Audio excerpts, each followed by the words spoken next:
in Commission 2014, I think my major highlights were just interacting with missionaries, possibly for the first time in my life. African missionaries. I remember one lady who was possibly in her late 30s, 37 I think, and she had never been married. And there was just something about her life that was just awesome. So when I attended Commission 2014, I was very specific. I wanted things that would equip me for long-term missionary service. And so one of the sessions I attended was on missionary life. I attended another session on Muslim evangelism, but I was looking for things that were missions and missionary life and how to do life as a missionary. Earlier that year, I had done Kairos course, and after doing the Kairos course, I had walked on a journey with God of clarifying my purpose in life.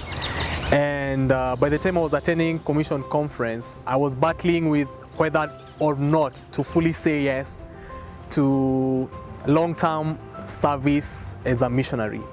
And so when I was going for the Commission conference, somehow I was very, very clear that if anything, I wanted to do and to learn from people who are into Muslim evangelism and people who've lived their lives as missionaries in the mission field. In the course of the Commission conference, possibly, I got to learn about associate mentorship, where as students we were offered mentors, and I signed up for one in Eldoret then. And I think that was one of the commitments that I made. But then after that, I also committed to long-term missions. I guess it's still there in my book. It's still there in my book. And as far as I was exposed to Missions Campaign Network that was doing missions discipleship training programs.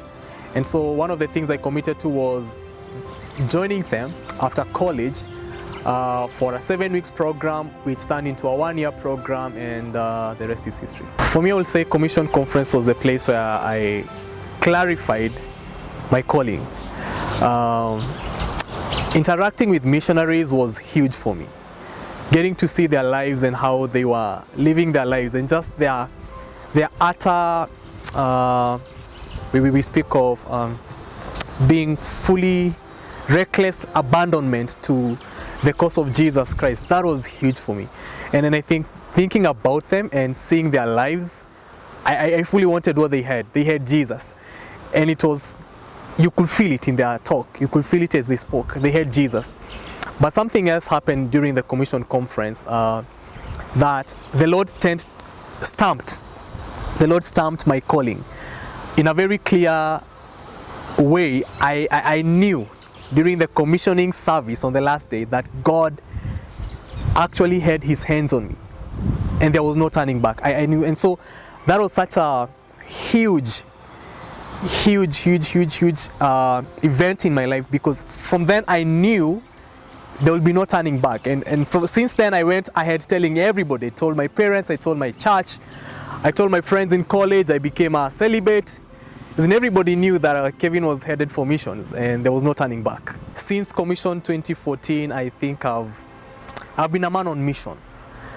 I've been a man on a mission, and there is no turning back. So since then, I've been doing missions. I work with a people group in our country, in the Horn of Africa, and my passion is simply to plant churches among them.